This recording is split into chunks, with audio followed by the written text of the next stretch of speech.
There are many kingdoms, terrestrial and extraterrestrial, and the Son of God is King and Lord over all. The Bible opens up with a world that is reeling in the wake of cataclysm, and it's a scene of ruination. I got kicked out of Machu Picchu last time I was there. What'd you do? I was being kicked out. That's What happened? I'll tell you in a minute. The builders of the megaliths, for whatever reason, decided to build their complexes in the most difficult way humanly imaginable. The biblical narrative presumes the existence of extraterrestrial beings. We're looking at a galactic war here. Of which Jesus was the victor. Jesus is robed in splendor, striding in the strength of his might, with his robe dipped in blood as he's vanquishing the dragon and cutting Rahab in pieces. Hey, before you get into this episode, I want to give you a couple points and things to think about. We are going to dive into some really deep topics. These are historical topics. We're going to talk about cryptology a little bit in this. In the first hour or so, we're setting a lot of needed context, but I'm going to warn you that there's only so much you can go to in a 2-hour episode. There are some loose ends and things, and we've given you all the resources you need. We have a guest with us. His name is Timothy Alberino, and he's one of the my brightest researchers, I think, alive today when it comes to lining up and connecting the dots of history as they point to Jesus. And we talk about megalithic structures and ancient civilizations and the flood and all of these crazy things. We're going to put timestamps in this one specifically, so if you need to revisit certain parts, you can, or if you want to jump to certain parts, you can. We really drive it home into the topics of what is salvation and what is Jesus and the Prodigal Son at the end of this episode. So here's what I would encourage you to do. Watch this with an open mind and make sure you don't skip too much of the context, because if you skip the first hour, some of it won't make sense at the end. But I think you'll love it. I loved it. Thanks for being here. What's up, crew? Welcome back to the Deep End. We have something crazy for you today. I am hanging out with my new friend. His name is Sir Timothy Alberino, hailing from the mountains of Montana. Thanks for being here. I was just knighted. You are royalty at this point. Technically, you are. You talk a little bit. If you're, let me just pre-warn everybody. We're gonna go deep on stuff that I don't think I've seen anyone else talk about the way that you talk about it. So I don't know what you did to get the brain that you got. God gave you something crazy. A lot of drugs. Yeah. No, I'm just kidding. There we go. But when I read Birthright, I was telling this story before. When did that come out? It's newer, right?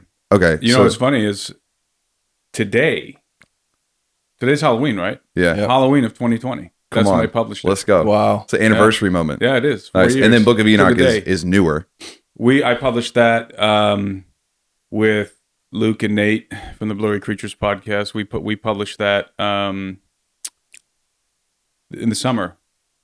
Okay. August, a couple months ago. July, somewhere in there. Yeah. So I'm newer. Like I'm a newer consumer of. So I read Birthright 2 or 3 months ago.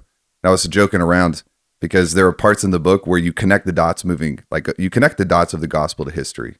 And there's certain things that you say that I would like tell my wife, and she's like, "What are you talking about?" I'm like, "This word, I don't know what that word means." It's like, all right, we need to get Tim in town and break some of this down because it's really good. Here you are. Let's talk first and foremost. I want to start with the statement you made in the book. You said mankind did not invent civilization; he inherited it, and humans were not the first things on this planet. That's right. Most people who would call themselves the believers and Christians, their world starts Adam and Eve, but it started way before that. I don't know how long in history it started, but what was going on before, and how do you make that statement?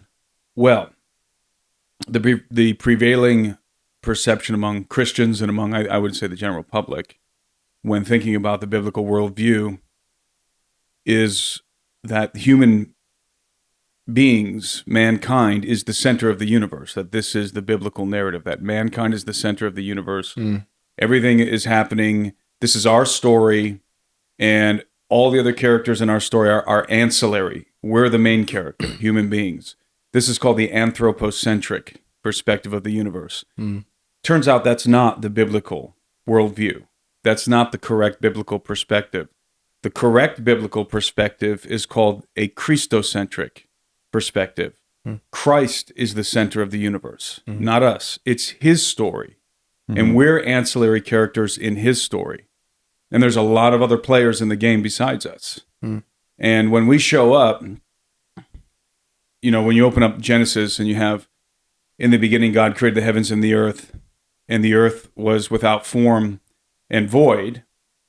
People think that that is the beginning, the creation of the universe, and that in the anthropocentric perspective, that the earth came into being with the universe and mankind with the earth.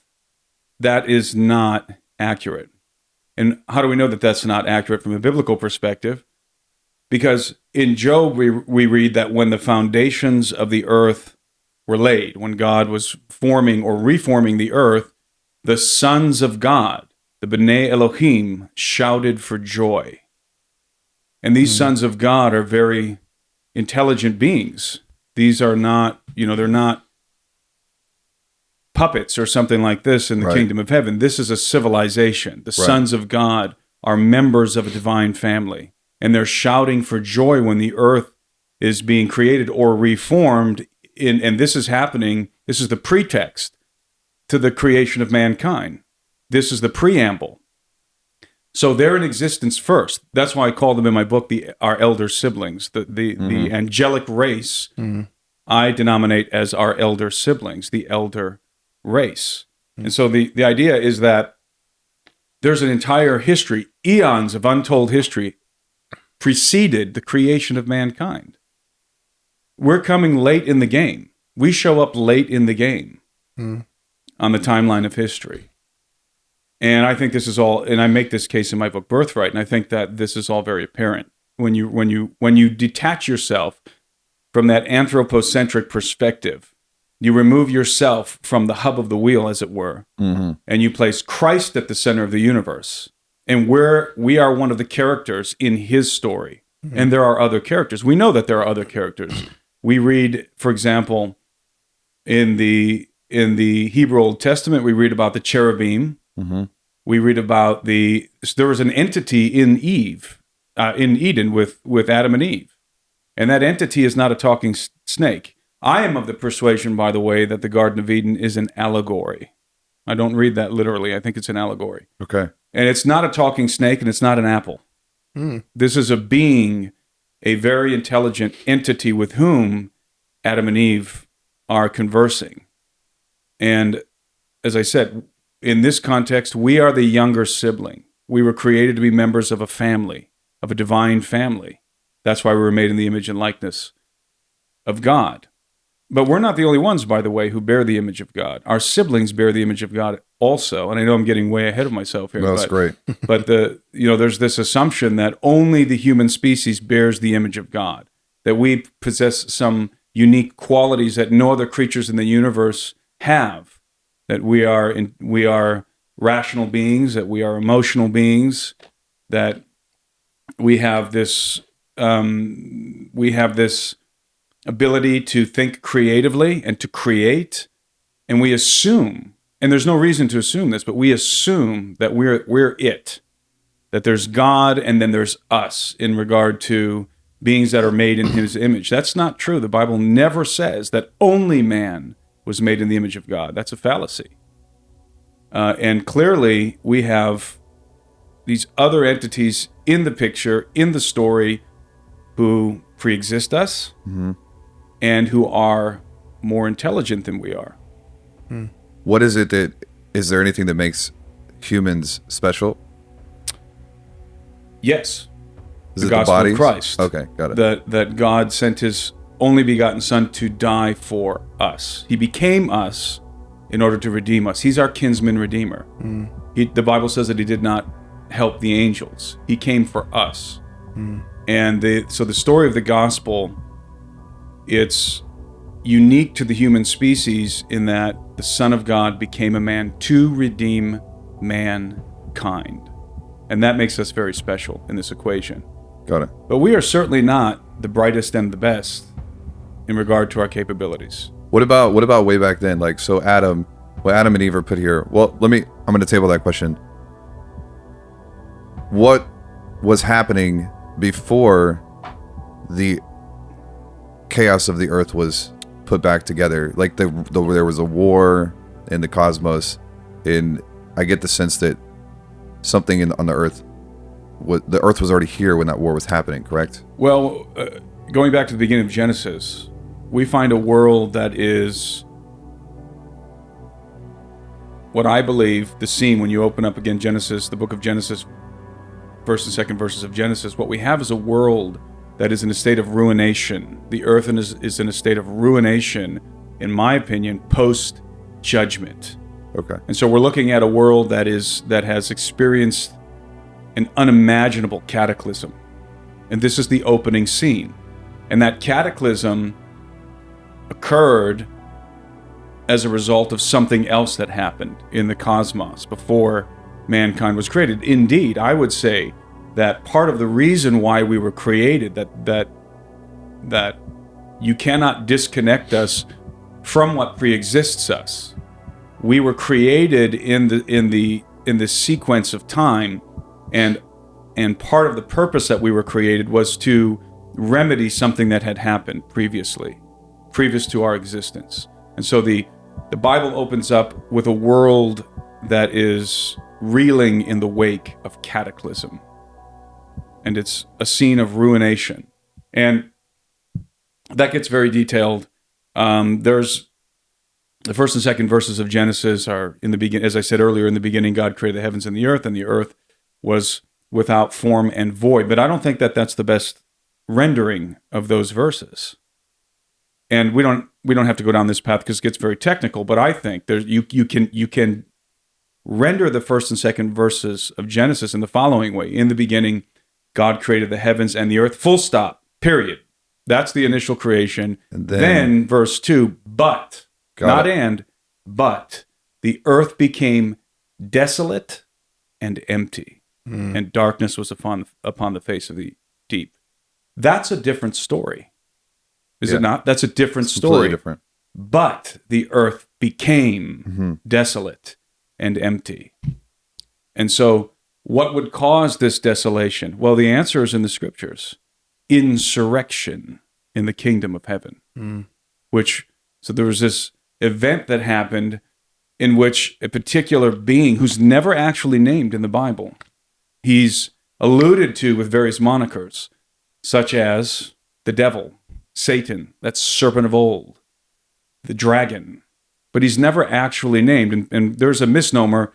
The name Lucifer is actually a misnomer that comes from the Latin Vulgate, Jerome's translation of the Hebrew Old Testament. And so Jerome derives the name Lucifer, which means light bearer or shining one or bright star. But the point is that he's a morning star. And this is the other word that's associated with what I call the elder race, with these sons of God, the B'nai Elohim, morning stars. Why are they called morning stars? Because they're the first to have appeared in the universe.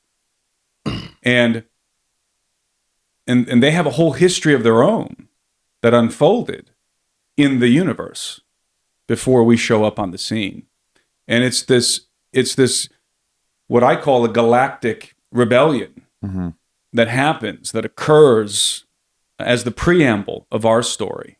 And so we're picking up the story when you open your Bible, when you open the Hebrew Old Testament, and you begin to read the book of Genesis. This is a new page being turned, a new chapter, but it's not chapter 1. Right. It's our chapter begins in Genesis. So when you begin to think about the Bible, when you have this, call it a galactic paradigm of the biblical narrative, it starts to break apart your presumptions. It starts to break apart your paradigm, and it forces it to expand, because now the story isn't just about us. The focus isn't us, it's Christ, and there's something way bigger happening in the background. Yeah. Okay. Are you okay? Let's go. So much, but it's awesome. Let's go deeper. And then, so I know that you're a researcher who's very good at what you do. So if people want to research this, they can buy the book. But I just want to talk about, you mentioned certain like clues to this, almost that if his name is not Lucifer or whoever it was, almost being he was going between different like elder races, and you make almost the case that there were elder races on different planets. Yes. This character, who's never actually named, I always liken him to Voldemort from Harry Potter series, He Who Shall Not Be Named. Yeah. His name is never spoken. We're never told. Now, he's alluded to in various places. But he was obviously a prince in the kingdom. Mm-hmm.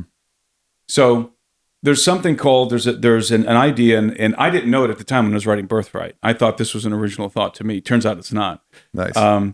It's called a plurality of worlds concept. Okay. And so for example, when we see Jesus returning and he has written on his thigh, King of Kings and Lord of Lords, what we think is, he's the king of all the human kings, all the earthly kings, and the Lord of all the earthly lords. I think there's something much deeper being expressed in this title. These are titles of regency. Yeah. King of Kings and Lord of Lords.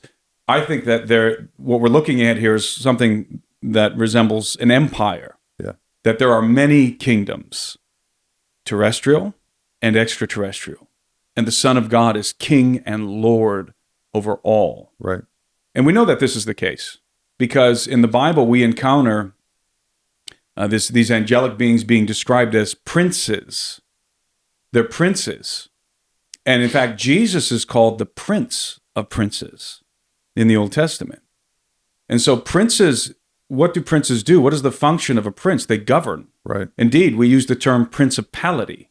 Mm-hmm. Now, that term is not directly found in the Bible. That's a translation of archon. But the idea is in the Bible. A principality is a realm governed by a prince. Got it. Now, there's two ways to look at this, and I think both are simultaneously correct.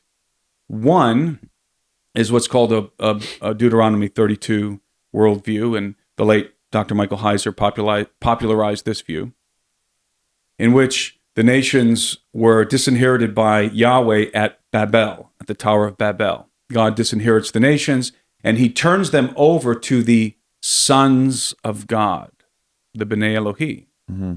And in Heiser's view, and I agree with this, those are not human beings. He turns them over to lesser gods, to members of the elder race. And yes, those would also be considered princes. Remember the Prince of Persia, when Daniel's praying, and there's an emissary sent to Daniel, and the Prince of Persia intercepts this emissary. I believe it's Gabriel. And Michael has to intervene. Come save him, yep. And so there's that princes in that sense, that there are non-human princes on earth, but I think it's bigger than that. Because remember, these guys pre-exist us. What were they doing in the universe before we showed up? Mm. They weren't playing harps and sitting on clouds. And this is the salient point here. When you talk about the elder race, when you talk about these exceedingly intelligent beings that pre-exist us, what we're talking about is a civilization, an extraterrestrial civilization That they were governing. Yes. Yeah. They were doing the kinds of things that we do here on Earth, but not here.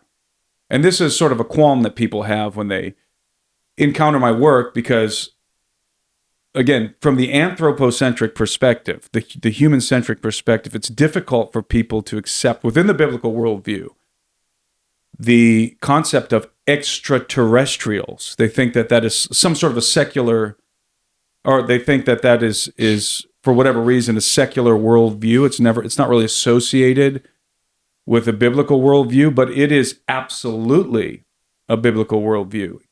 In fact, I say that the biblical narrative presumes the existence of extraterrestrial beings. And I'll go back to Job, where the sons of God are shouting for joy. They're not on earth shouting for joy. They're watching something happen on earth.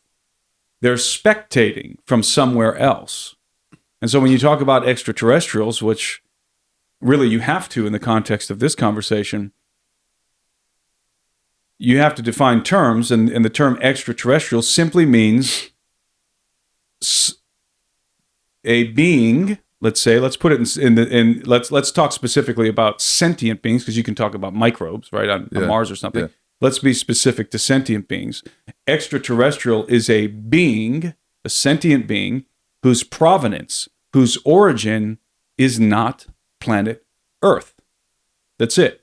That's what an extraterrestrial. So then if we consult the biblical narrative and we ask the question, does the biblical narrative confirm the existence of extraterrestrial beings? The answer is unequivocally yes. Yeah.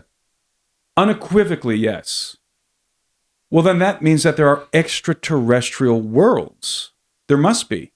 And now, and here, this is where people get caught in the weeds, because they start to say, well, it's not extraterrestrial, there's extra dimensions. They go that route. And and people seem to think that that's somehow more kosher for a Christian to say, no, I don't believe in extra terrestrial worlds, but I will accept extra dimensional worlds, or quote unquote spiritual worlds. But here's the problem I have with that, and I'll take a break. I'm dominating this conversation. That's great. But great. That's why you're here. But here's my problem with that. We have really, really good telescopes. Mm-hmm. And I was looking through one a couple years ago, and it was remarkable. My neighbor has he works for the university, and he was dialing in a telescope for them, a really expensive telescope for the university. And he was in his yard, and he's got it all dialed in. He knocked on my door, and he wanted to know if me and my sons wanted to come look at it while he's got it dialed in. And we went out there, and it was remarkable. I mean, I looked through this telescope, and I wasn't expecting to see what I saw. I saw Mars so clearly, and I mean, people who have nice telescopes, this is, they do this all the time, but I had never looked through a really good telescope. So you look up in the sky, and you see this very bright object in the sky, and it looks like a star. As soon as you put your eye into that eyepiece in the telescope, that's not a star. It's the planet Mars, the red planet Mars, just like you see on the NASA photos. Yeah. So what you think is a star, it's just some bright object in the sky. You look through the telescope, and you're looking at the red planet of Mars. And then we looked at Jupiter, and we looked at Saturn, and you could see the moon, some of the moons around these planets on this telescope. And so and what I'm getting at here is that it always confounds me that so many Christians who approach this topic say, no, there's nothing extraterrestrial. There's no extraterrestrial worlds. It's interdimensional or spiritual. But get a telescope and look at the planet Mars. That's a world. Yeah. Like the Earth is a world. That's a world, and that's one of billions. Right. And you're going to tell me that there's no use for any of those? It's just the Earth? Absolutely not. Yeah, 100%. The universe could be teeming with life, and there's nothing anti-biblical about that concept whatsoever. Right. And us not being able to see them doesn't mean that they don't exist as well. So you make another... I think there's a verse somewhere that references a star. This isn't Rahab. This is something different. A star that apparently one of the principalities had governance over. But then Rahab was supposedly destroyed in the rebellion as well. Do you want to just briefly touch Rahab real fast? Interesting narrative. I don't have my book in front of me to reference the relevant verses, but you find this in the biblical narrative. See, okay, so you kind of have to start at square one with people who are not familiar with this mode of thinking as it pertains to the biblical narrative. The Bible, we've not been taught to read the Bible correctly as Westerners. There's two ways that you have to approach the Bible. Number one, you have to read it in the cultural context that it was written, and that is the ancient Near East. And so you have to understand, if you're going to have any understanding whatsoever of the iconography in the biblical narrative, especially in prophecy, then you have to familiarize yourself with the ancient Near East because it uses that iconography. Mm-hmm. When I say the ancient Near East, we're talking about Mesopotamia, so Sumer, Acadia, the Persians, the Babylonians, the ancient Egyptians. This is what we're talking about. Yeah. The iconography that is used in those cultures is the same iconography in the Bible. I'll give you an example. Cherubim. When people hear the word cherubim, they automatically assume that this is a Hebrew convention or a Hebrew invention. The cherub, that this is this is idiosyncratic of the Hebrew culture, this thing called the cherub. That's not true. Cherubim are ubiquitous in the ancient Near East. You find them all over ancient Mesopotamia. We still see them on the walls of some of the palaces in Babylon. Wow. And in ancient Egypt. These cultures predate the Hebrews. In fact, Abraham came from Mesopotamia, from Ur, either in Sumer or Acadia. So this culture predates the Hebrew culture. And when you encounter the cherub, you're not looking at a Hebrew artifact. You're looking at an artifact from the ancient Near East. And so in order to decipher what the meaning of the cherubim or the cherub is, you have to consult with the iconography of the cultures that were contemporary with the Hebrews. So that's the first way you have to approach the Old Testament. We have all kinds of misconceptions in the West because we don't really do that. Right. We read the Old Testament out of context, and so we invent all kinds of weird stuff. But then the second way I think we need to approach the scriptures, the Old Testament especially, is it's a very, very esoteric document. The Tanakh and the Hebrew Old Testament is very esoteric. What do I mean by esoteric? Esotericism is the practice of hiding information, embedding information. The cryptology. Cryptology, that's right. So it's embedding information. So you have a plain reading of a text which has value, but the information is embedded. So the way that I like to think about it is it's like a folder an encrypted folder on a computer. Yep. If I send you an encrypted folder, you have the folder and you have the information. I can't access it. But you can't access it unless you unzip it. Yeah.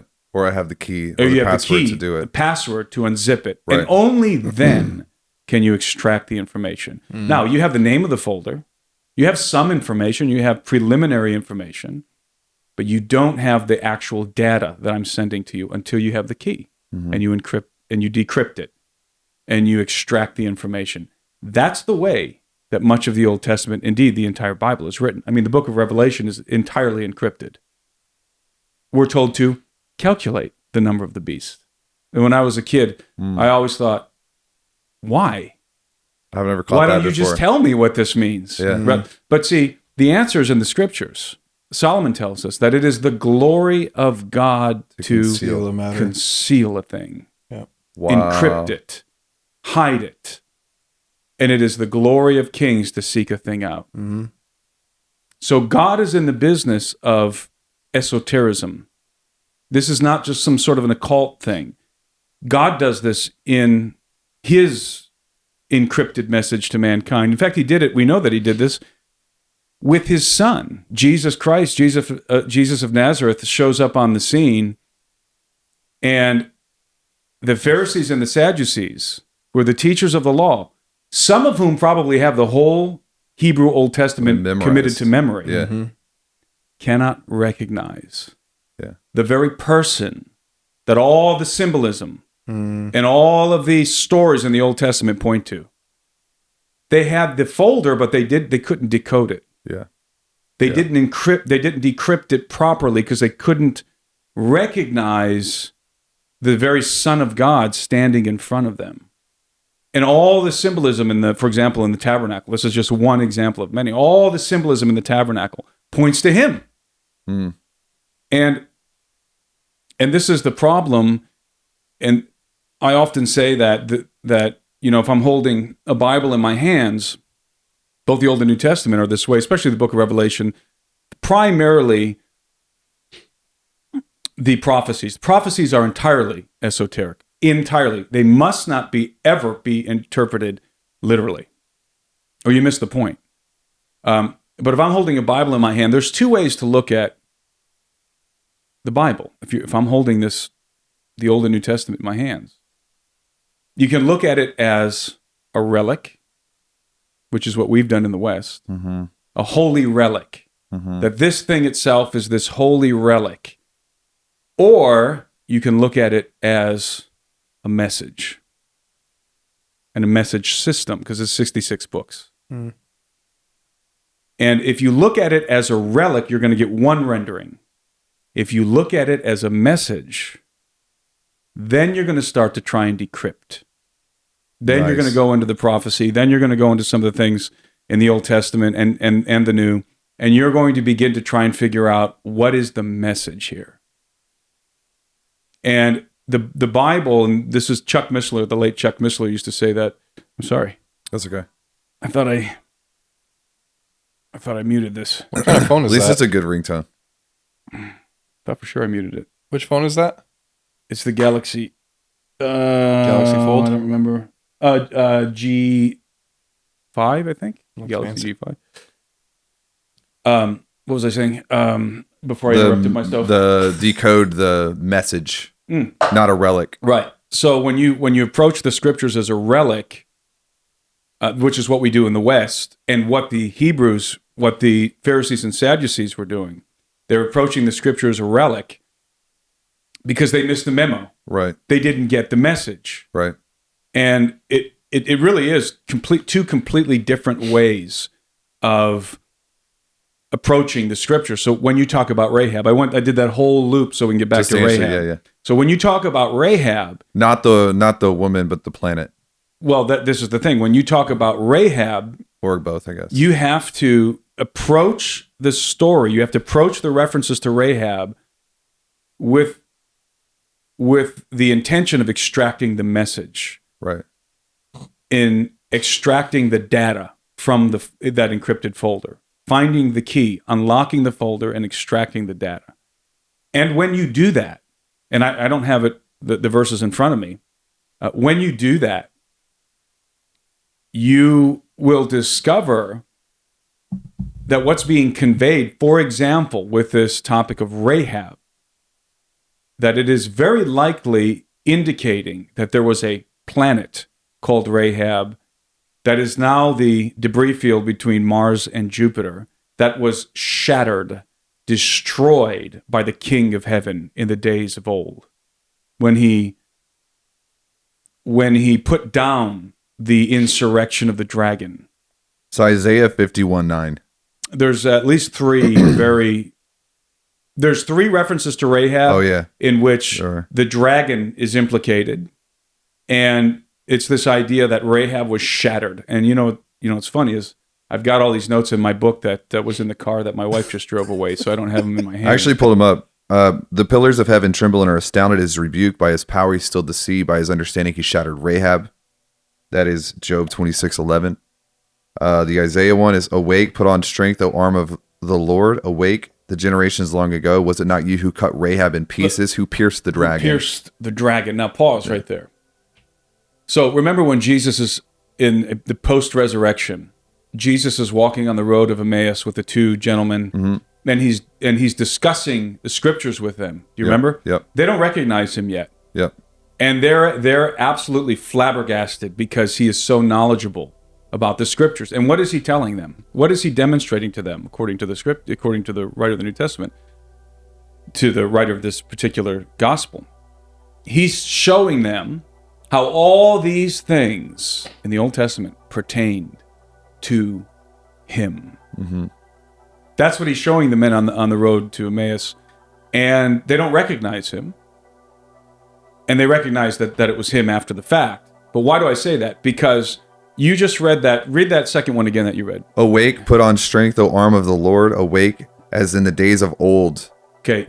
So the arm of the Lord in the days of old. Jesus is in there. Do you see him?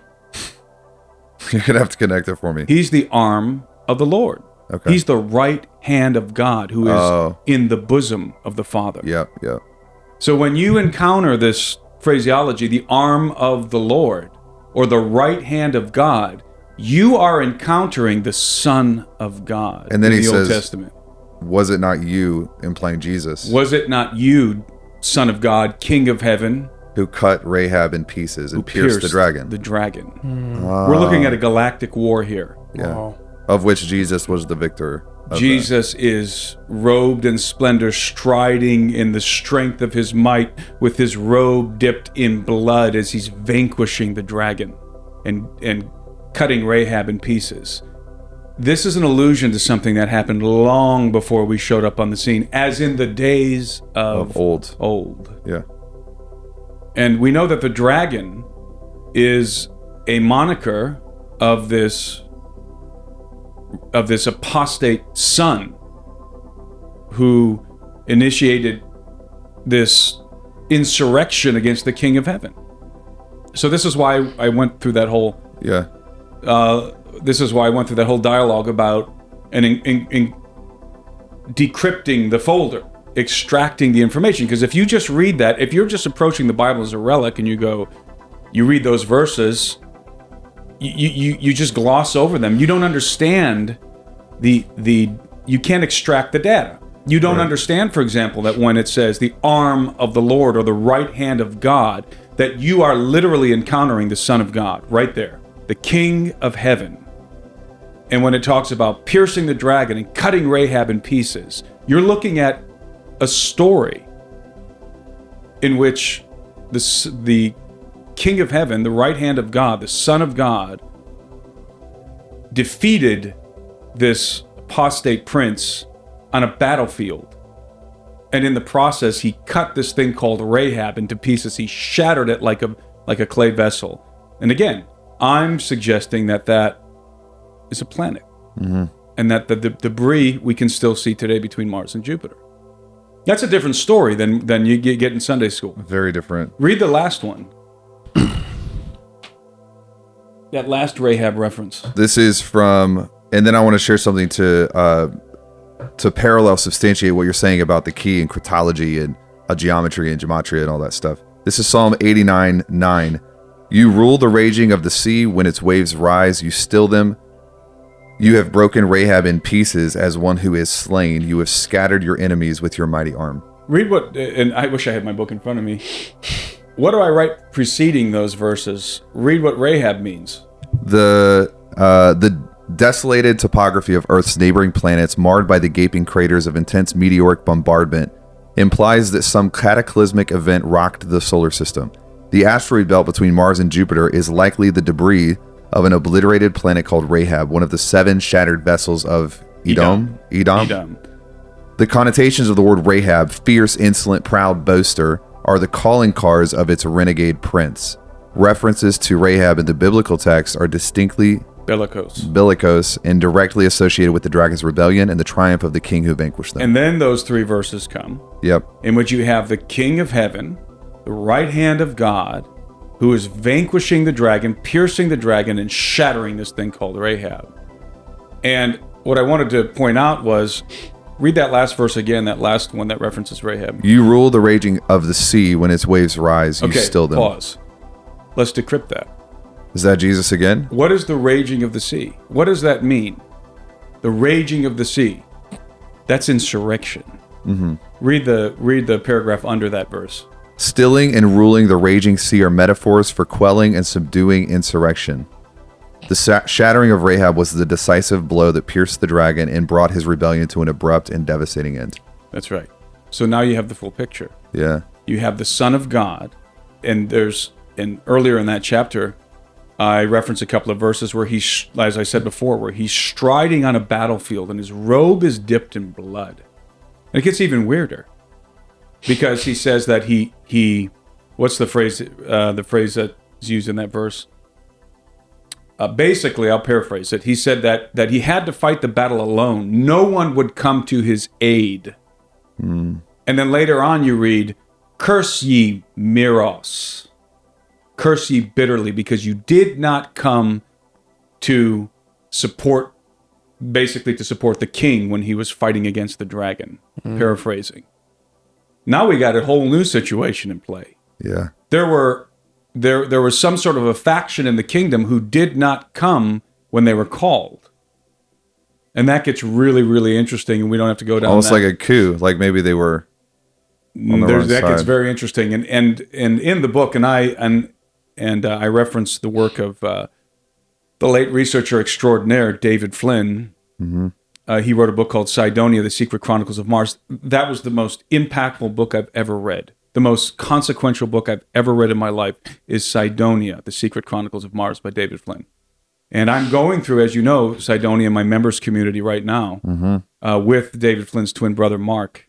And we're going through Cydonia basically chapter by chapter. But the point is that Flynn uncovered in the traditions of the Jews, he uncovered in the rabbinic material and the Kabbalistic material that they believe that Meroz, which is referenced in the, I don't have it in front of me, but in one of the scriptures associated with the King of Heaven vanquishing his enemies on this, what I believe is an extraterrestrial battlefield, that the tradition of the rabbinic tradition, they believe that Meroz was a planet that was inhabited by beings who are exceedingly intelligent and scientific, but who lack free will.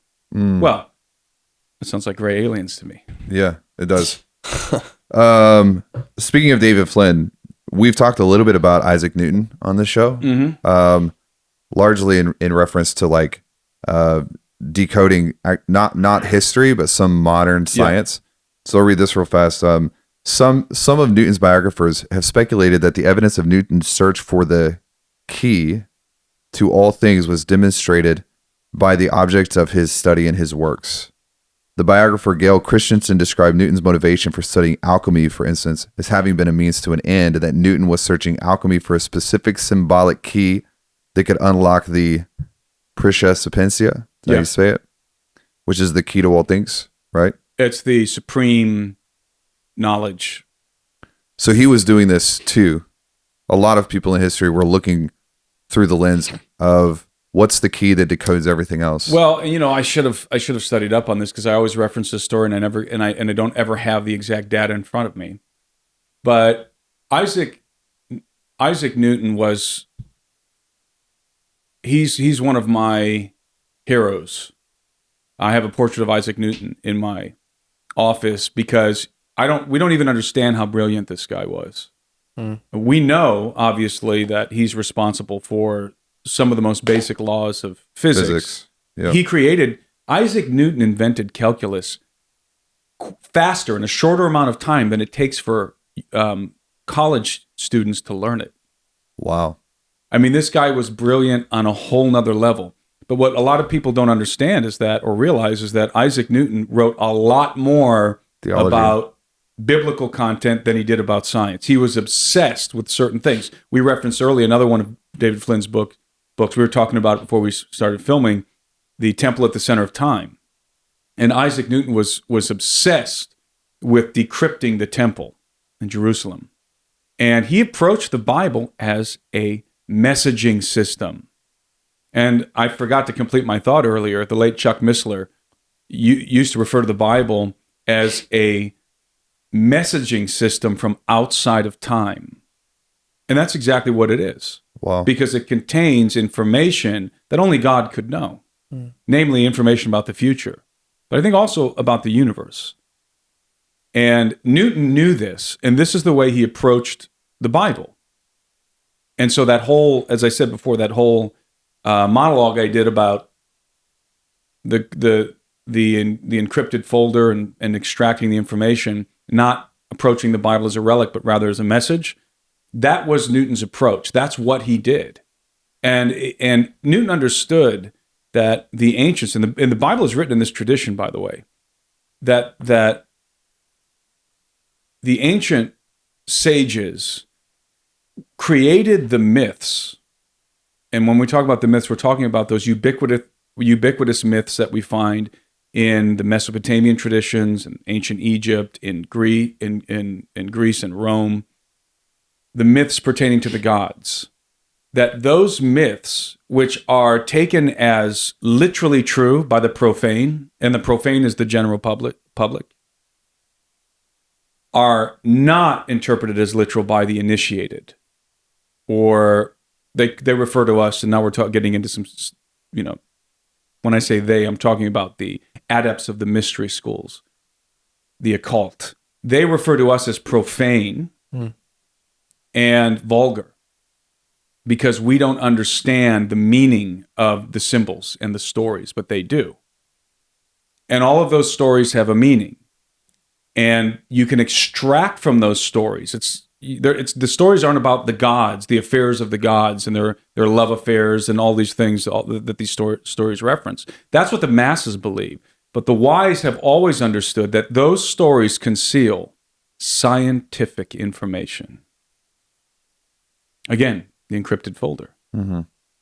And Newton knew that, and he took a particular. And I don't have the exact details here, but I have the gist of the story. Newton, yes, he was an alchemist, and I believe he burned down, was it Cambridge, one of the buildings. He burned one of the buildings to the ground with his alchemic experiments. But Newton believed that some of the myths contained alchemic recipes. And there's a particular myth involving the god Vulcan, I remember, and it was a Roman myth. And Newton read the myth, which reads like some absurd fairy tale, some absurd bedtime story, right? He read the myth, and he said, I think this is a recipe. It's an alchemic recipe. And if I follow the recipe according to the myth, I should be able to derive this particular substance called the net.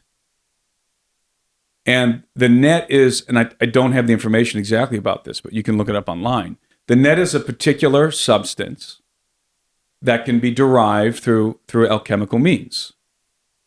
Basically, we would say chemistry today. Right. And so Newton read the myth, and then there in his office, and I forget if it was Cambridge or Oxford. I think it was Cambridge. With a lot of his papers are at Cambridge, so I think it was there. And he's in there in his office, and he's got his alchemy set in his furnace and everything. He reads this myth about Vulcan, and I wish I had it in front of me right now. He reads this myth about Vulcan, and he follows the recipe. And so there he is putting certain kinds of metal in the furnace and doing all this based on the myth. And what do you think he gets? The net. The net. It worked. Yeah. And so all these people out there, the new atheists, love to rip on Isaac Newton because they think he was, Isaac Newton, created the laws of motion and figured out calculus, but he was also kind of a whack job because he was into alchemy. That's what they all say. And the reason why they do this is because they know that Newton was a devout believer in the gospel of Christ. So you have to discredit him. And so what they want to do is say he was a genius with science, but all this other stuff, he was just some nut job over here. That's not true. Because they fail to realize that he was doing alchemy because he believed that the myths contained recipes through which you could literally derive practical substances. Yeah. And he was right. But they never credit him with being right. He was right. He wasn't a lunatic. He was absolutely right about the myths. And the myths do contain scientific information. And it turns out they contain really important scientific information. Like the most important scientific information you can possibly imagine, related to cyclic cataclysm, for one thing, and calculating when that cataclysm is going to occur again on planet Earth. I can't think of anything more important than that. That's pretty up there. And they encrypted the information in the myths so that they would be passed down through time. And here's the thing about, and the reason why I'm making a point about this is because the Bible does the same thing. And I'm not calling the Bible a myth, but it does the same thing. Symbols supersede language because language changes. Mm-hmm. The meaning of words changes over time. A word can mean one thing 100 years ago, and we use it in a completely different way today. And there are dozens of examples of this. But a symbol never changes. Do you think this applies to the monolithic structures as well? The pyramids, is it cryptology at work geometrically? So if you're going to talk about the megaliths and the pyramids and the other cyclopean architecture around the world, those very edifices are encrypted with information. The very edifices themselves. We know, for example, that thanks to the work of Bouval, we know that the pyramids at Giza are precisely aligned to the belt of Orion. Mm-hmm. We know that the Sphinx was facing, which, by the way, probably used to have a lion head. The Sphinx is facing due east, and it's looking at a particular period of time. It's a time mark. It's time stamping a particular period of time in which, on the spring equinox of a particular date, you would see the constellation Leo rising due east on the spring equinox. That is the configuration of the Sphinx. And that's a time marker for the age of Leo. 10,500 BC, more or less. Many of the megaliths are time-stamped. And what do I mean by that? For example, let's be more specific. In Cusco, I lived in Peru for 10 years. I'm very, very familiar with the megaliths. I've been there many times. What is a megalith exactly? I think for a lot of people, that's like a very brand new term. How would you define that? Good question, Jake. I'll let him do it. Megaliths are... I would define megaliths in the following way. You'll find megaliths defined variously on the internet. I would define it thusly. A megalithic construction or monument or complex is composed of exceedingly large stones that are usually, in almost every case, fit together without the use of mortar. They're precisely fit together. So you have large stones, that's why they call them megaliths, that are fit together in a very precise manner, usually. And there's only one occasion I can think. Actually, no, I take that back. In every instance that I can think of, they're fit together without the use of any binding material. This is referred to by archaeologists as Cyclopean architecture. That's what they call it, Cyclopean. And the reason why they call it Cyclopean, this comes from Greek mythology, because the Greeks believed that the Cyclopes were the architects of the megaliths in Greece. Not humans. And so the Cyclopes were the offspring of the gods and men. Mm-hmm. Okay. To be Nephilim to us, correct? Yes. Yeah. And so they believe that the Cyclopes, and you'll find the same belief about megaliths all over the earth. They're always associated with the gods or the offspring of the gods, and sometimes specifically giants, but not always. So, Cyclopean architecture is remarkable. There are some things about it that make it, in some sense, more advanced than anything we do today. We primarily build with concrete. When we build with stone, it's not that impressive. We build with brick and concrete and other materials. But the builders of the megaliths, for whatever reason, decided to build their complexes in the most difficult way humanly imaginable. They went in and cut out, they hewed massive stones from quarries, sometimes dozens, in some cases hundreds of miles away. We now know that is a fact, for example, with Stonehenge. At one time it was thought that the stones and Stonehenge is not a very remarkable megalithic complex. It is remarkable in regard to its alignments, with its celestial alignments. It marks the solstices and the equinoxes and so forth. But those stones were thought to have come from a quarry nearby. Now we know, and I believe, correct me if I'm wrong, that they come from Scotland, which is a long ways, or they come somewhere up there in the north.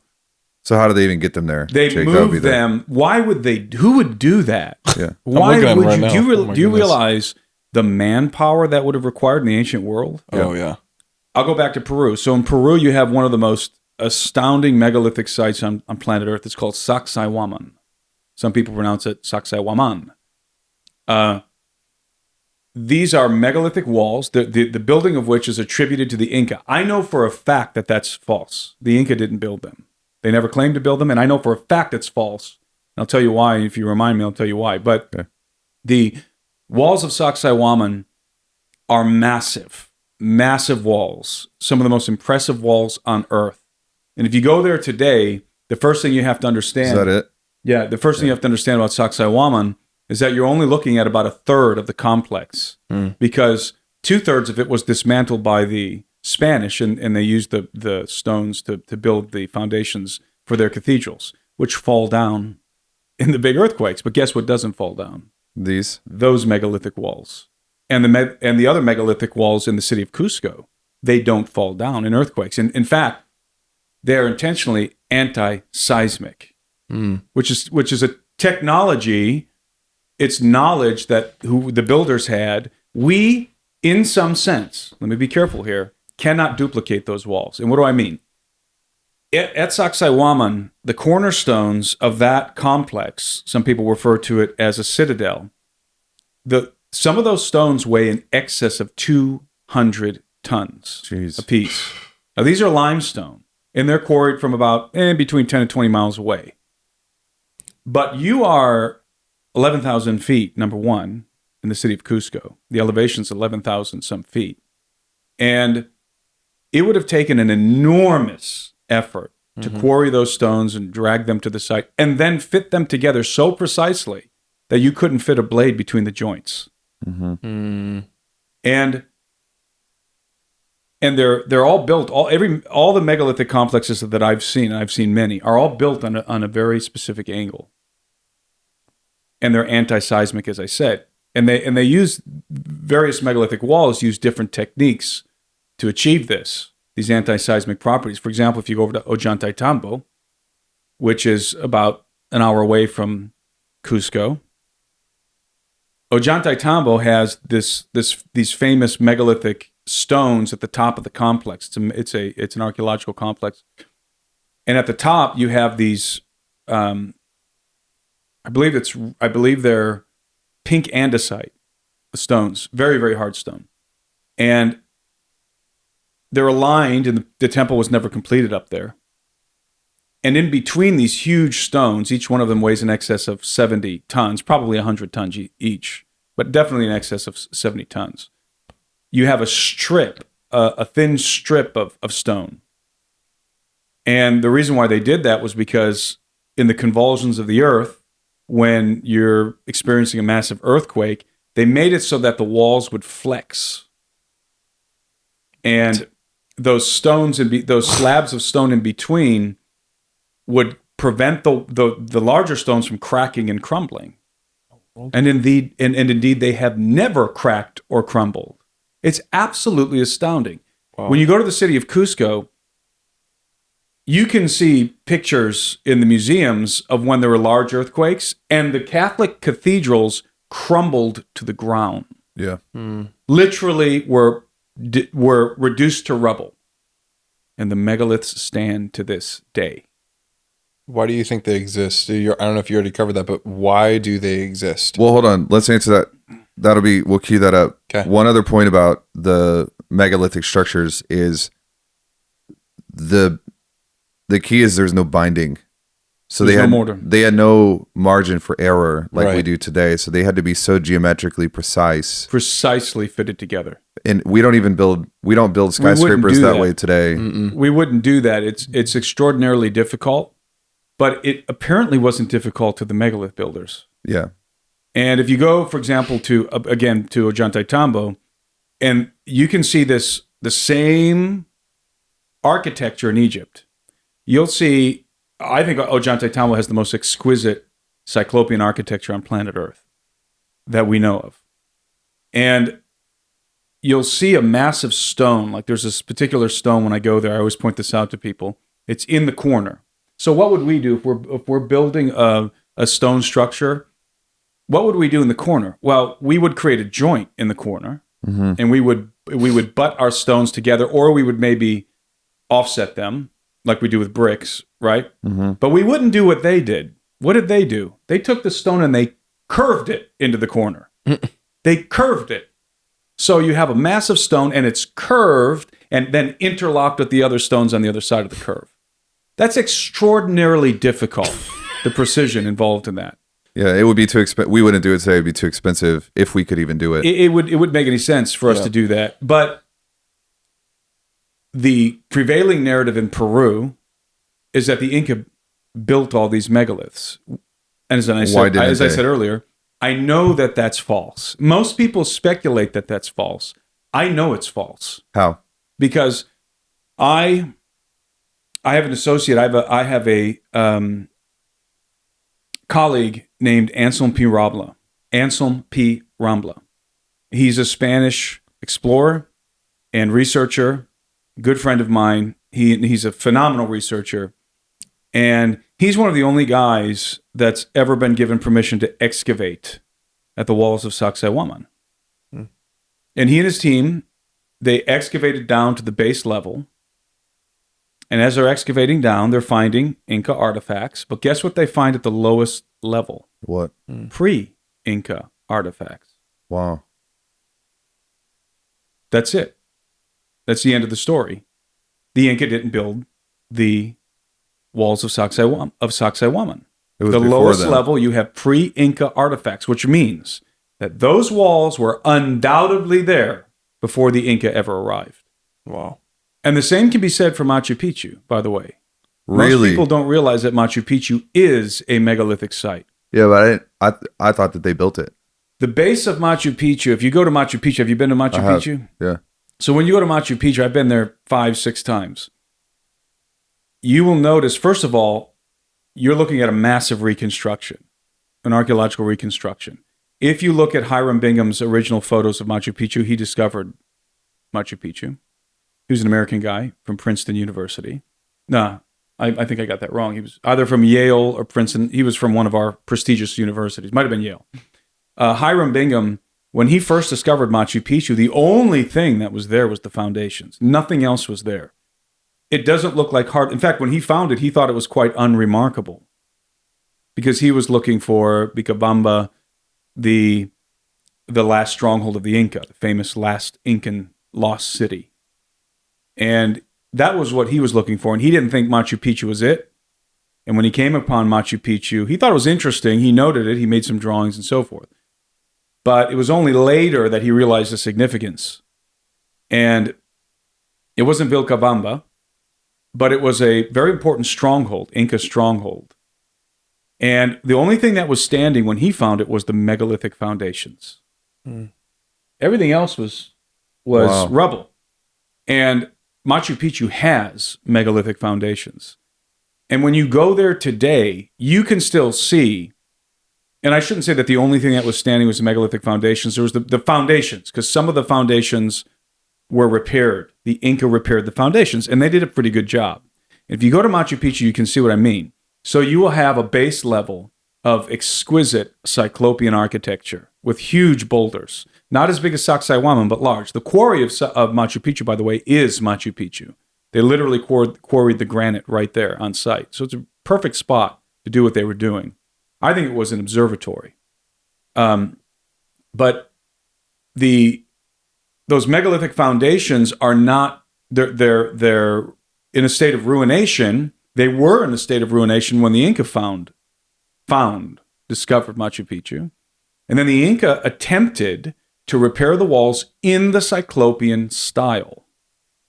And the Inca developed their own degree of Cyclopean architecture that wasn't as impressive as the ones who built the foundations, as the work of the megalith builders that preceded them. But they were able to at least to copy it enough to make repairs. And you can see that at Machu Picchu. But it is very distinctive. It is night and day difference between the original megalithic and then the Inca's patchwork, which gets pretty sloppy in some places. Yeah. And I remember I was walking through Machu Picchu one time, me and Anselm P. Rambla, and one of the guides, because when you go to Machu Picchu, there's lots of official guides. And by the way, I got kicked out of Machu Picchu last time I was there. What'd you do? I was being kicked out. What'd you do? What happened? I'll tell you in a minute. But okay. All right. Nothing scandalous. But I was walking through Machu Picchu on this particular occasion with Ansel and with one of the official guides, an older guy who had been there for years and years. And he's walking us around and he's kind of giving us the official, the accepted narrative, the conventional narrative of Machu Picchu, that the Inca, I think it's, I'm trying to remember his name. It'll come to me in a minute. The Inca the particular Incan emperor, king who built Machu Picchu, the Sapa Inca. I can't remember his name off the top of my head. Anyway, he's giving me the conventional narrative, walking us through, and I stopped him at this spot at Machu Picchu where you can observe, you can kind of survey the whole site, and you can clearly see the megalithic foundations, and then you can see where the Incas started to repair the walls. And I asked him, because when you get on the higher levels at Machu Picchu, it's all archaeological reconstruction. Only the lower levels are the original megalith and the Inca repairs. Yeah. And I asked him, I pointed the wall out and I said, why, when we look at this wall, do we have superior masonry, architecture on the bottom?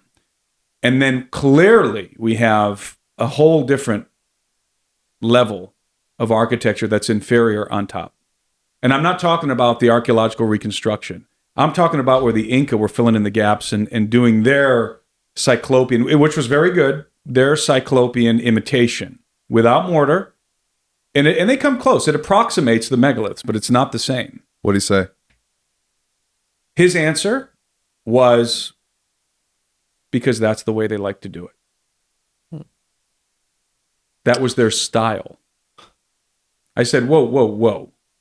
So you're telling me that, and we're looking at a particular wall where you can see the megalithic foundations, it's not just one uniform level. It's sort of like, it's staggered. So you have megalith, and then you have a gap, and you have the Inca, and then you have megalith up here, and then it goes back down. So you can tell that the original foundations were there, but that the walls had fallen down at some point, or were not finished at Machu Picchu, the megalithic walls.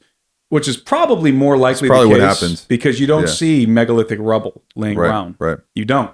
So I think they weren't finished, which is exactly the case with Ollantaytambo, by the way. So those two locations might have been being built at the same time, and then they stopped.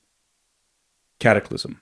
So I asked him, and I said, wait a minute. So you're telling me that the Inca were building these superior foundations, beautiful, Cyclopean architecture, but their style was to add in this crappier masonry in between? That's their style? That's your answer? They just liked to do it that way? That's it? That's all you've got?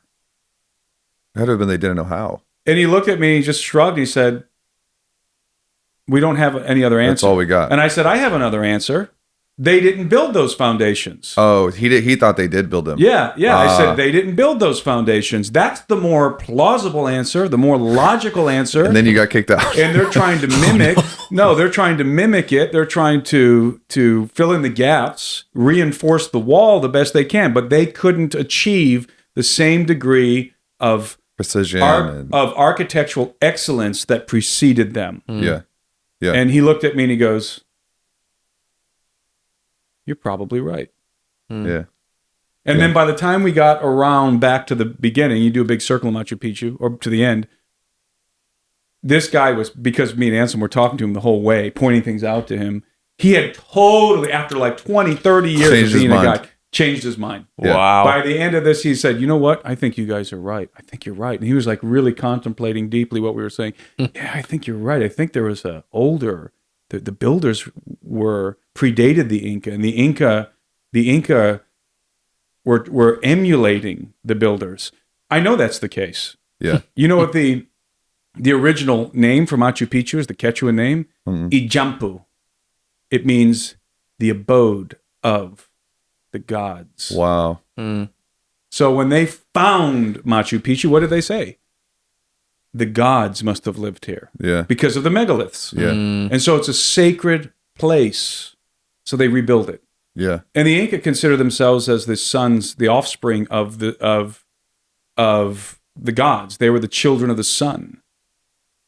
And so they believed that this was their inheritance, and they rebuilt. So let's connect the dots on this, because this is what I love to do with, especially with your work. You asked, why did they do it? Like, why is it important? Time, mentioned Leo, zodiac stuff. Like the Great Pyramid that I think they attribute to Khufu. If you line it up, it's 3.4 arc minutes off of due north. It's perfect true north. Not magnetic north, right? It's true north. And even our ability to do this today would be so significant to we make it could do it with lasers and stuff, but they did this, however many thousands. So here's the idea is like, if you have to create a key or messaging that survives a cataclysm, you do it in stone. You have to do it in a way that's not disrupted through the cyclical crises that come. So what they were doing, so there's you talked about this in the book of Enoch. The Watchers were weeping at a place called Baalbek. I think it was Baalbek. Baalbek. Okay. Maybe not. It was Abis Jael. It says, and nobody knows where that is, but I think it might. I speculate that it might be Baalbek. Okay. Here's why that, like, stuff like that is important, because, like, take prophecy for example. Mm-hmm. If we want to line up prophecy, we have to use the right calendars. Right. Because if you don't get the right calendars, prophecies don't work and you can't decrypt them. Yep. If you want to understand the messaging system and there are keys involved, you have to build them in a way that are going to outlast whatever flood happens. Right. So they had to build them so geometrically perfect. Symbols and stone. Yeah. And that way, hopefully, at some point, what's happening is we're decoding different parts of history to interpret the gospel and prove the gospel. Yeah, and also, does that answer your question? Does that make sense? Yes. There's a lot of knowledge, for example, a lot of knowledge that's encrypted. And I'm going to get back to Cusco in a minute. There's a lot of knowledge that's encrypted in these complexes, these megalithic complexes. You said that. Encrypted what is in that? the geometry of the site itself. The Great Pyramid at Giza. Now this is contended, but I don't think very well. I'm very, very convinced that the Great Pyramid of Giza it conveys through its geometry the shape of the earth.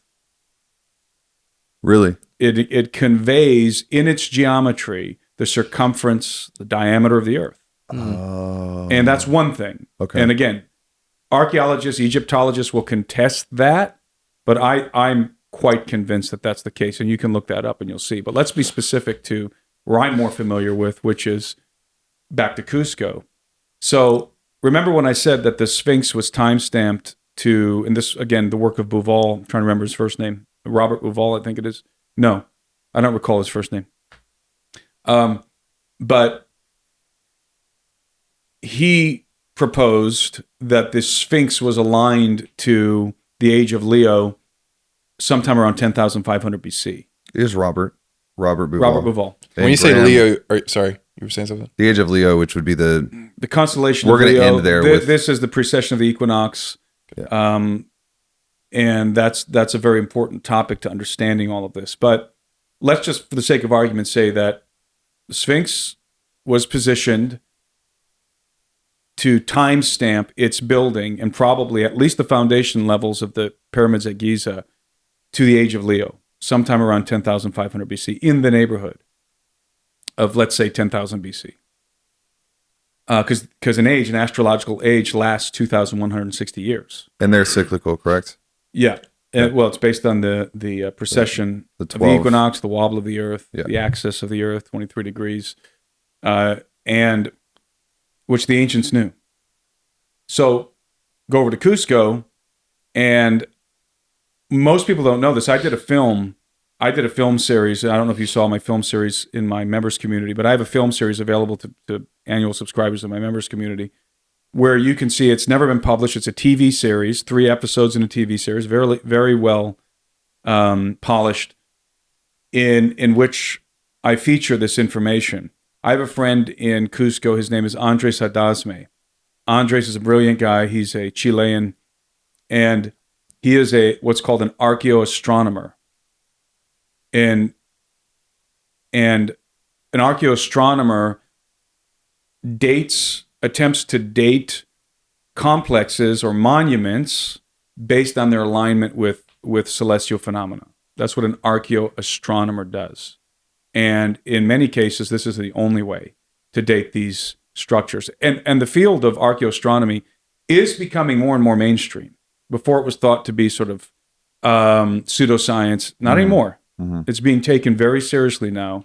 For example, we know, as I referenced earlier, that Stonehenge, and archaeologists accept this universally, is precisely aligned to certain celestial phenomena.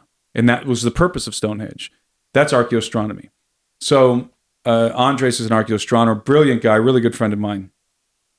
And he figured out the dating of the city of Cusco, because Cusco itself, the foundations of the city of Cusco, which was the capital of the Inca Empire, are megalithic. Indeed, they're diorite.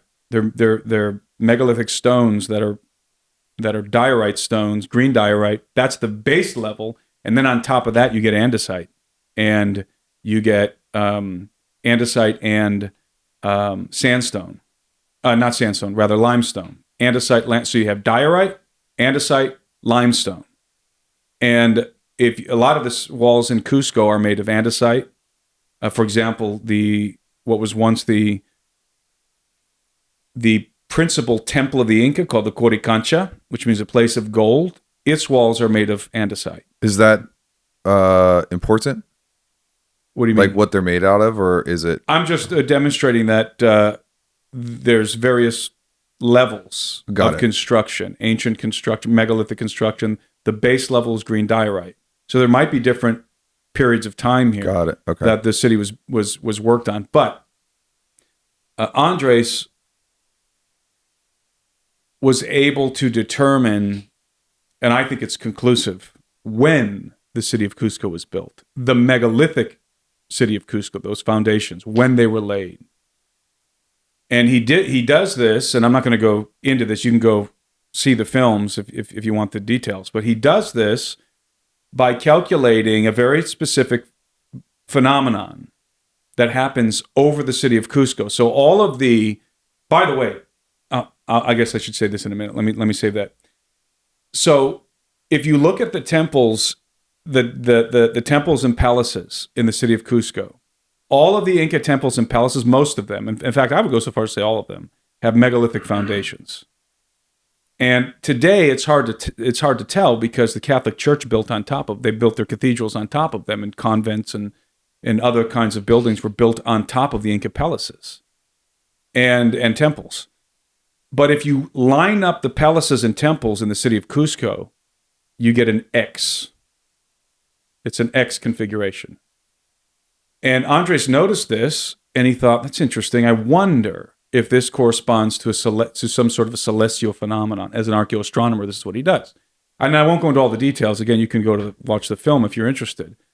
He figured out that there's a particular phenomenon that happens, and I don't remember when it happens, what time of the year or whatever. But the Milky Way, at a particular period of time, it aligns directly with one of those axes on this line of temples and complexes. And then at another time of the year, if you're this only happened in one specific time, the Milky Way aligned on the other axis. So it literally makes an X in the sky that directly overlays the configuration of those temples. You understand? I do. Am I making sense? You are. Now, this phenomenon with the Milky Way in that area of planet Earth only happened during one period of time. When? Guess. 10,500 BC. The flood. Well, it's the same as the Sphinx. Yeah. In Egypt. Circa 10,000 BC. Now, I said that the Sphinx is it's either the Sphinx in Egypt had a lion's head. Wait, hold on. Sorry. Can I pause you for a second? Yeah. Can you keep that trail while we do a quick breadcrumb? Yeah. I've read your work. So your hypothesis is that the flood was 12,500 BC. Was that pre-Adamic? We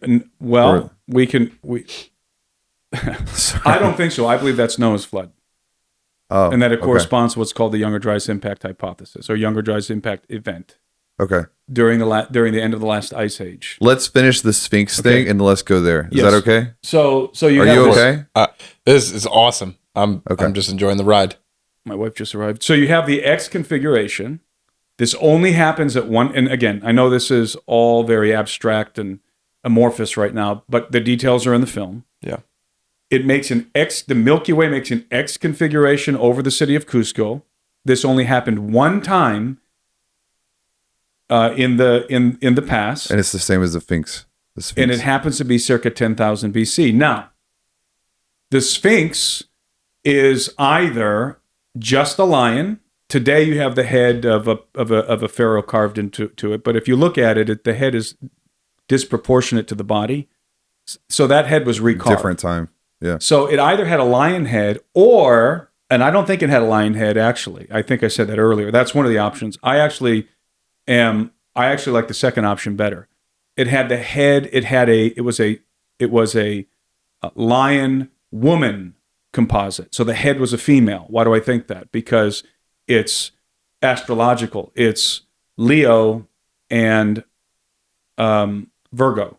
Virgo's on the zodiac. Virgo's is the Virgin. It's a woman, and Leo is the constellation right next to it on the zodiac. And something happened in the middle, the transition between these astrological ages. And so when you want to express that, you take the two astrological signs and you combine them into a composite being. I don't know if this is making any sense. It is. So if you take Leo and you take Virgo, what do you get? Sphinx, the body of a lion, the head of a woman, right? Mm-hmm. So I think that is what the Sphinx was. It was a body of a lion and the head of a woman. And it's looking due east at the constellation Leo, circa 10,000 BC on the spring equinox. And that's how you mark an astrological age. So the marker, we can say, of 10,000 BC, astrologically speaking, circa 10,000 BC is Leo. And Leo is a lion, right? Right. The city of Cusco is famously configured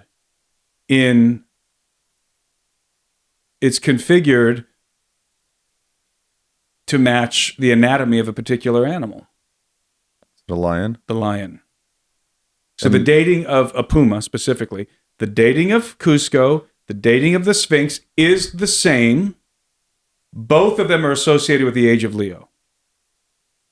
And they line up to the same age. So what that's demonstrating is that there was a ubiquitous megalith building culture, civilization on Earth sometime around 10,000 BC, 10 to 11,000 BC, that was obliterated in a cataclysm. Hey guys, real quick, I have to jump in here. I have some sad news. Right here, unfortunately, the microphone Tim was using got muted right after a quick break during this podcast. So that meant that in editing, I've had to take over one of the camera microphones that was near to Tim. And then we ran some AI and ran some effects and did everything we can. That way you guys can still enjoy the rest of this episode. But the audio quality from this point forward on Tim's microphone specifically is going to be a little bit worse for the remainder of the episode. So stick through. Honestly, it's my favorite part at the end. It gets extremely good. So hang on, keep watching. And we're going to make sure this does not happen for future episodes. Thank you guys for being here. Okay, so what's relevant of that is Cusco and It means that Egypt. They're operating on the same the playbook. megalith builders in Egypt and in Peru were building at the same time, using the same technology. It was the same knowledge. Building in the age of Leo, circa 10,500 BC. With the same foreknowledge. Yeah, Because they were building it with the message that's right. to be And communicated. they time-stamped their constructions to the age of Leo. And both of those civilizations were obliterated in a cataclysm. But the megaliths. But the foundations of the megaliths still there. remain. And as you Okay. said before, there's two things that there are two things that persist through time: symbols and stones. Mhm. Megalithic foundations and symbols. And those symbols relate, in many cases, to astrological phenomena. Beautiful. Okay. If no one's ever told you yet, your brain is a national treasure. So just stay alive. It's something. Stay alive as long as you can. Maybe So nothing keep I'm going. saying is true. Okay. Maybe you just confused us all Gotta now. restart. I want to talk about Jesus for a second, but before we do that, we have to go back to the flood, because 10,000 years ago would be what, 12,000? Approximately 12,500 years ago. Yeah. And it's your hypothesis that was, obviously Adam had already happened. Yeah. So I think that the creation of mankind is much more distant in the past than is traditionally conceived. do you have an idea of how long ago? No idea. But and this kind of goes down a rabbit hole here, but a lot of Christians will get confused about that statement and perturbed about that statement because they think that you can make a calculation, and many have attempted to do this, from Adam to Christ, and that we have genealogical records that give us a precise dating system. Well, all of our Bibles are versions of the Masoretic text, but there's another text that was very popular. In fact, this was the text that was most popular in the period of the New Testament, the early church age, and that is the Septuagint. The Septuagint is the Greek translation of the Old Testament, of the Hebrew Old Testament, and it was compiled about 300 years before the birth of Christ by 70 or 72 Jewish scribes, and they translated the Hebrew Old Testament into Greek in the city of Alexandria. And the Septuagint, for the most part, it conforms to the Masoretic text, but there are quite a few variations. And one of the most remarkable variations is in the Genesis 5 genealogies, because for whatever reason, the Masoretes, when they were compiling the Bibles that we hold in our hands today, decided to subtract 100 years from the lifespans of each patriarch on the list. And we don't know why? No. The Septuagint, if you read the Septuagint, each one of those patriarchs listed in Genesis 5, they live 100 years longer. So right there and then, you have 1,200 years that is added into the equation if you are reckoning the time based on the Septuagint, the Greek Septuagint. So there's a problem right away. I don't see why we should prefer the Masoretic text over the Septuagint as it pertains to the Genesis 5 genealogy. And these are the pre-flood patriarchs, right? So trying to make these kind of linear calculations Doesn't work. No matter what you're trying to do. Yeah. I'm just doing it based on what the Bible says. Well, you're doing it based on what the Masoretic text says, not the Septuagint. That's the first problem, and the second problem is the phenomenon of telescoping. So the point is, I think that I don't believe that the reckoning of time from Adam to the flood, as recorded in Genesis, is linear, is literal. And I think that as I said, the creation of Adam goes way further into the past than we are accustomed to contemplating. Got it. Okay. And as an addendum to that thought, I believe that the flood happened much longer ago than we are accustomed to contemplating. So we're talking circa 10,000 BC. Right. Circa 10,500 BC, some approximately 12,000 some years ago, 12,900 years ago, whatever it ends up being, in that time frame, in that ballpark, give or take 1,000 years. Yeah. So, and that corresponds to what is becoming increasingly apparent is that in that time frame, there was some sort of a cataclysmic event that rocked the earth at the end of the last ice age, the Younger Dryas. And this theory has been popularized by Graham Hancock, Randall Carlson, people like them. But there's a team of scientists, I believe it's called the Comet Impact Research Group, I think is the name of that group. And I've interfaced with a gentleman from that group, and they're doing a lot of work. And I believe that they have proven scientifically that there was a comet impact during that period of time, and that impact specifically, or impacts, happened on the North American ice sheet, specifically the Laurentide ice sheets of North America. Much of North America was under 1 mile to 2 miles of ice. What happens when you bombard those ice sheets with a comet? Water goes everywhere. Exactly. Yeah. Flood. Yeah. That's what happens. So catastrophic flooding, earthquakes, volcanic eruptions, and not only flooding, but the ejecta from the impact. So that, I mean, we're talking about impacts that would be many times more powerful than a nuclear bomb, and on ice, right? Impacting ice. Yeah. And so you would have obviously the instant liquidation or liquefaction rather of that ice.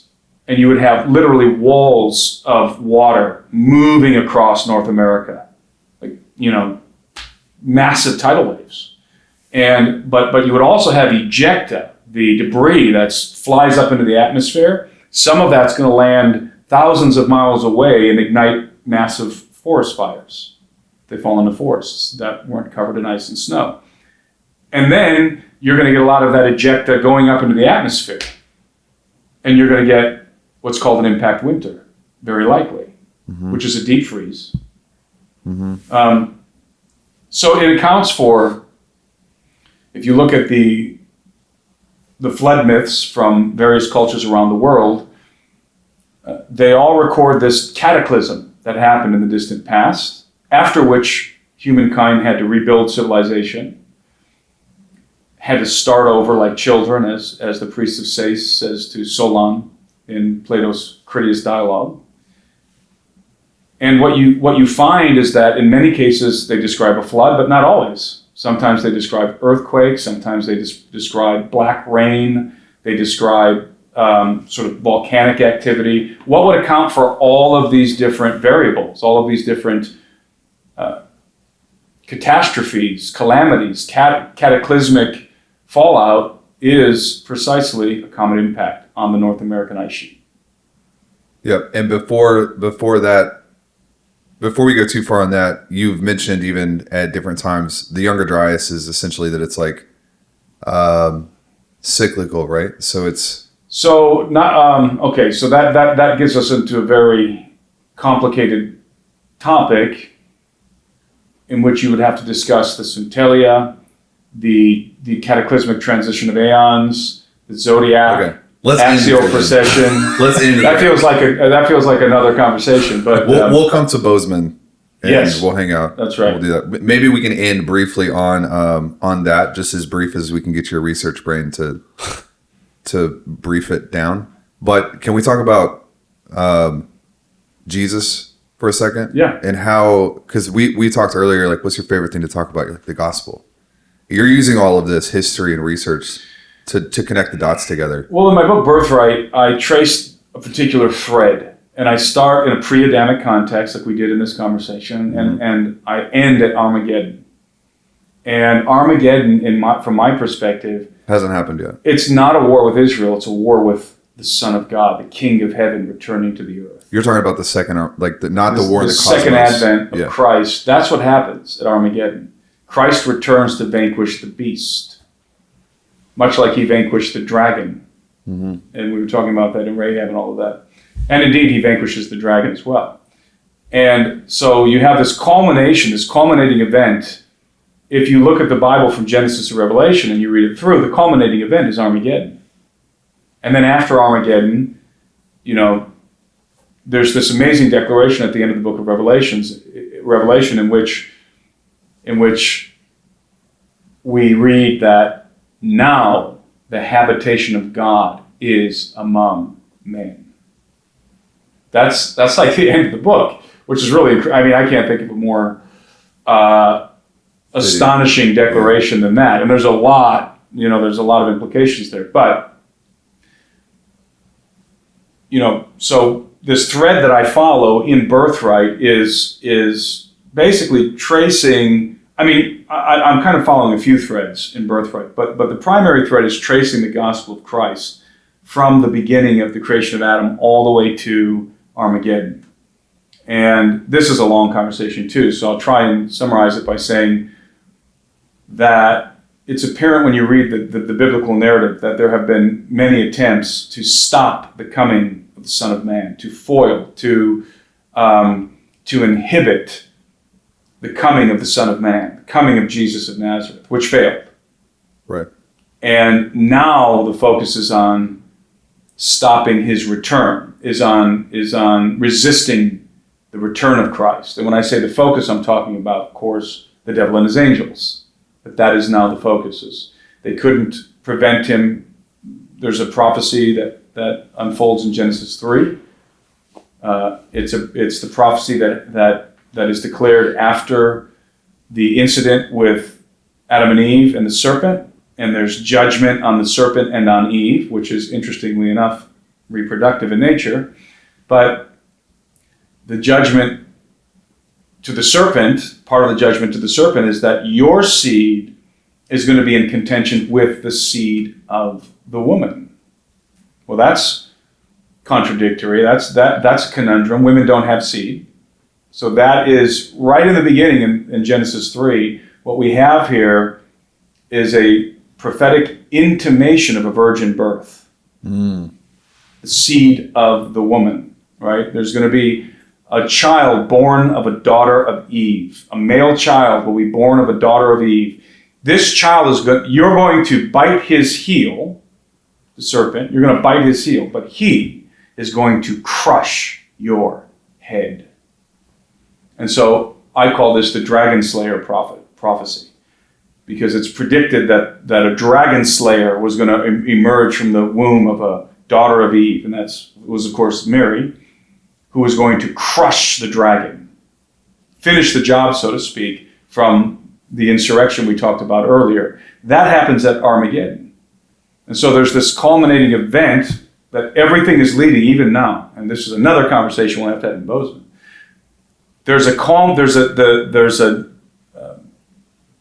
We're moving towards a culmination, and that culmination is an insurrection against the King of Heaven.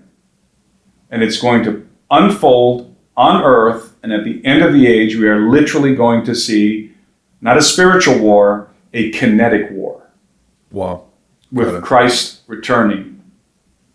And so there's a lot that can be said there, but that's the through line of Birthright, again, from starting in a pre-Adamic context and going all the way to Armageddon. And also, what I do in the book is I convey the gospel of Christ, I think, in a way that most people are very unfamiliar with, because the conventional understanding of the gospel of Christ today is that Jesus saves us from hell. Right? He forgives our sins and he saves us from hell, and we get to go to heaven. Right. That's sort of the cookie cutter version, Sunday school presentation of the gospel, which isn't necessarily wrong. Mm-hmm. Right. But it's woefully inadequate. Yeah. Because at its core, the gospel of Christ is about restoring the sons and daughters of Adam back into the family of God. Yep. That's the heart of the gospel. And this is the message, by the way, that is conveyed through the parable of the prodigal son. We don't have to go down that path here, but that's the message that's conveyed in the parable of the prodigal son. Yeah. And that to me, there's nothing more exciting. This is the original story. The gospel of Christ is the original heroic story that underlays. It's the archetype. It's the archetypical story that underlies all of our hero's journey stories Right. that we have in society, human society. Yep. Jesus is the ultimate hero of humanity. His story is the most epic. And what's so wonderful about it is you're not just going to heaven. That's not even really the idea. The gospel doesn't convey You're going. you're going to heaven. That's not what it's about. It's about you're going back into the family. Mm-hmm. And the implications of that are enormous And insane. magnitudinous. All the rights of being in the family. That's right. And the positional authority. Going back Yeah. into becoming a son in the Father's house again. Remember, we're the younger sibling. Yeah. And we have older siblings. Yeah. And the older siblings, the ones that are still there, the most of them, have been there since the beginning. Okay. Parable of the Prodigal Son. You have an older brother and a younger brother. The younger brother, I said I wouldn't get into that, but the younger brother goes and wastes his inheritance. Yeah. And the reason why it's hard for me not to get into the parable of the Prodigal Son is because it's the most poetic. It's the most beautiful presentation of the gospel in the Bible is the parable of the prodigal son. And people miss it because they think it's about, and it is on a surface level, they think it's about the Gentiles being brought into, being grafted into the vine, so to piece speak. of it. That's true, but that's just a surface level. If you really analyze the parable of the prodigal son, that's not the primary message. Yeah. Because the parable begins at the father's house. That's where the parable begins. There's this father figure. We're already there. Where and he has two sons, a younger son, an elder sibling, an older son, an elder sibling, and a younger son, the younger sibling, and they're in the house together. And this is not just some shack, mud hut. This is a magnificent estate because there's servants and banquets and all of this. And the younger son says to his father, "Father, give me my inheritance now." Because he wanted to take his inheritance and go spend it on wild living out in the world. And his father gives him his inheritance. And so the prodigal son, the younger son, goes out into the world and he blows his inheritance on wild living. And he becomes indentured to a swineherd. Mm-hmm. Who's the swineherd? Satan. Yeah. He becomes indentured to the swineherd. Way beneath his station. And he is... And the famine hits the land, and he's destitute. He's living in abject poverty, feeding pigs. He went from being a son in his father's house, all of the splendor and opulence of his father's house. He went from being a son in that estate to being indentured, the slave of a swineherd, feeding pigs, eating the filth of pigs. Covered in mud, covered in swine feces, and worse, there's a famine. So he's got almost nothing to eat. He's starving. And he's ragged. Yeah. And he's enslaved to the swineherd, becomes indentured. In other words, he has a debt to pay. And he says to himself, one day he realizes, even the servants in my father's house are living better than me. So here's what I'm going to do. He hatches this plan. I'm going to go back to my father, who's probably going to be wroth with me, who's probably going to be exceedingly angry with me, and I'm going to beg him to take me back, but not as a son. I forfeited that. I blew my inheritance. Yeah. That's over. Yep. So not as a son. I'm going to go back and beg him to take me as a servant. I'm no longer worthy to be counted as a son. I'm going to go back as a servant. And so he sets off to see his father, and remember, he's ragged, covered in filth, haggard, hungry, and he goes to see his father, and I try not to get choked up every time I talk about this. He goes back to see his father, who he thinks is going to be exceedingly angry with him.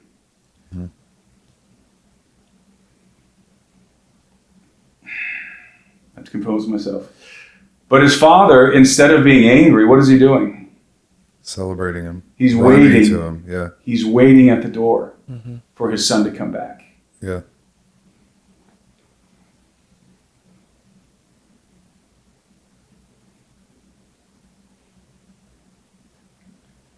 This is what I told you. This is my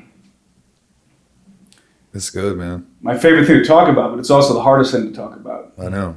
Yeah. And he sees his father, waiting for him at the door.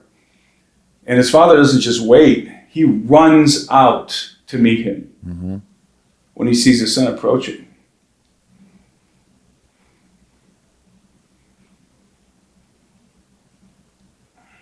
And he embraces his son, and he thinks that the son is thinking that his father's going to slap him in the face and send him away because he wasted his inheritance.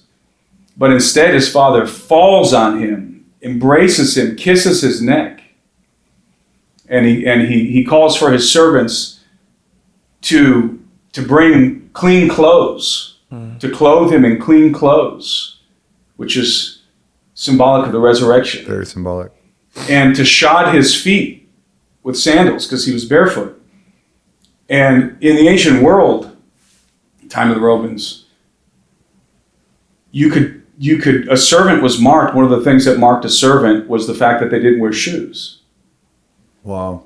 So he has his son's feet, the prodigal son, shod in new sandals, and he puts a ring on his finger, which is the seal of his house. So what's happening here is he's embracing his son. And by the way, for those who don't know, this is a parable of Christ. Not only does he embrace his son, clothe him in new clothing, put sandals on his feet and a ring on his finger, he brings his son. And then, by the way, when his son gets to the father, he says to his father, "Father, I'm no longer worthy to be called your son. I've wasted my inheritance. Will you take me back as a servant?" And what's the father's reply? "No, I'm going to take you back as my son." I'm going to reinstate you. And he goes back into the house, into his father's house, and he's brought in with great celebration. His father has a fatted calf killed, slaughtered, and they have a huge celebration.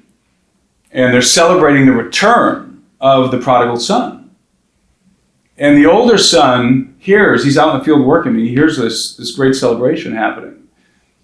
And he calls his father, and he goes to his father, and he says to his father, how many times, no, let me back up. He says to his father, "I have been with you all this time, and I never went and squandered my inheritance. And yet you've never threw a banquet for me and my friends. You've never celebrated me in this way. Why are you doing this for this disobedient son of yours who went and this irresponsible son of yours who went and squandered his inheritance?"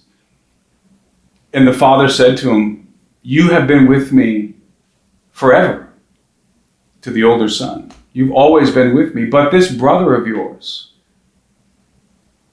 was lost, and now he is found. He was dead, and now he is alive." And so they're celebrating the reinstitution of the prodigal son back into the family. That's the gospel of Christ. We are the prodigal son. That's us. And it just rocks me to my core when I think about the grace of God. Because we realize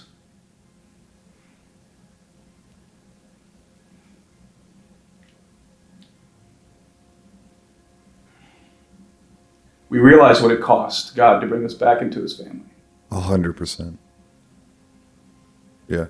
Nothing less than his only begotten son, the suffering and death of his son. And that's precisely what Jesus says to the disciples on the eve of his crucifixion, evoking the parable of the prodigal son, which he had told to them earlier. In my Father's house, in my Father's house are many mansions. And I am going there to prepare a place for you. And if I go and prepare a place for you, I will also come back to get you so that you may be where I am. Yeah. So put those two things together, the parable of the prodigal son and Jesus telling his disciples this on the eve of his crucifixion. Delivering us from the swineherd. Because remember, the prodigal son was indentured. He had a debt. That means that debt had to be paid. And that's called redemption. He had to redeem us first from the swineherd so that he could bring us back and restore us in the Father's house. And that would cost his own life, his own blood. And he was telling his disciples this on the eve of his crucifixion. That's the gospel of Christ. Yeah. You know, it's not, you don't have to go to hell, you get to go to heaven. It's way bigger It's than that. much more majestic and magnificent than that. And I think we have, to some extent, those of us who are believers, have failed in conveying the depth, the magnitude, the splendor of the gospel of Christ. There is nothing that I can think of that is more glorious than the thought of being restored back into the family. That means everything that was lost in Adam is regained in the second Adam, the Son of Man, the Son of God, Jesus of Nazareth. Yeah. There isn't a better story ever told in the history of mankind. Or with better implications for us. Yeah. Yeah. And like the prodigal son, we didn't deserve it. We were destitute. We squandered our inheritance. Yeah. But that's why, you know, one of the most famous verses in the Bible conveys this: for God so loved the world that he gave his only begotten Son, and whosoever believes in him would not perish, but have everlasting life. That's probably a good place to end. I know. I was like, I don't think I'm going to ask you the next question. I'm going to come to Bozeman and ask you questions later. We'll turn that in. On ending, if we take this whole thing soup to nuts, and if for the record, if you're still here watching, it's the alberinoanalysis.com. Yeah. And then Birthright. That's my members community, alberinoanalysis.com. I think if you're, because you can only go cover so much in 2 hours, like you can even tell, like when you're talking, like there's threads in your brain, like I'm watching you, like how do we tie all these loose ends together? It's not going to happen in 2 hours. But if you're curious about this, you just go get Birthright first and the analysis and go through that. Yeah, we go in my members community. As you know, we dig deep into Very deep. Various topics. You tie all the loose ends up that we can't tie up here. We talk about a lot of controversial biblical topics. We talk about a lot of stuff, but yeah, we go really deep in the Cydonia content and the Suntelia and the cataclysmic transition of aeons. We'll talk about that in Bozeman, hopefully before the cataclysmic event occurs. We are in the Suntelia. We are in the Suntelia, but in some regards, you're proof of a statement that I make a lot of times. I've made this a lot of times with Isaac Newton, with yourself. I've never discovered anything historically, scientifically, that is disproven Jesus. Everything tends to point and substantiate to Jesus. And what did you say? He's validated that today. Oh, yeah. You're so smart and you're like, it's the gospel. It all comes back to the gospel. Yeah, I am thoroughly convinced in my mind, intellectually, that the gospel of Christ is true. And also in my heart. Yeah. But it's important that people also be convinced in their mind because, and that's a whole different topic, but the gospel of Christ is true. Yeah. It is true. Isaac Newton knew it. Many of the fathers of science knew it. Obviously, the apostles of Christ knew it. They witnessed his resurrection. And everything falls into place, and you can see that if you read my book, Birthright. Everything falls into place when you have the Christocentric perspective, Christ at the center, and the gospel of Christ as that through narrative that takes you from a pre-Adamic context to Armageddon. Which is, in him and through him, all things have their being. He's That's right. the thread. If you delete that thread, nothing makes sense and nothing exists. That's right. So, man, I'm so glad we got to meet. Thanks for being here. Thank you for inviting me. And we'll schedule it. We got Bozeman's probably prettier than Nashville, so we'll just spend a couple days with you, cold plunge in the that would be so fun. Frigid water. And we'll link all your stuff on this video. But yeah, I don't want to. We can't talk. Let's just end there. Let's end on Jesus. That's cool. Very good. All right. I love you guys. See ya.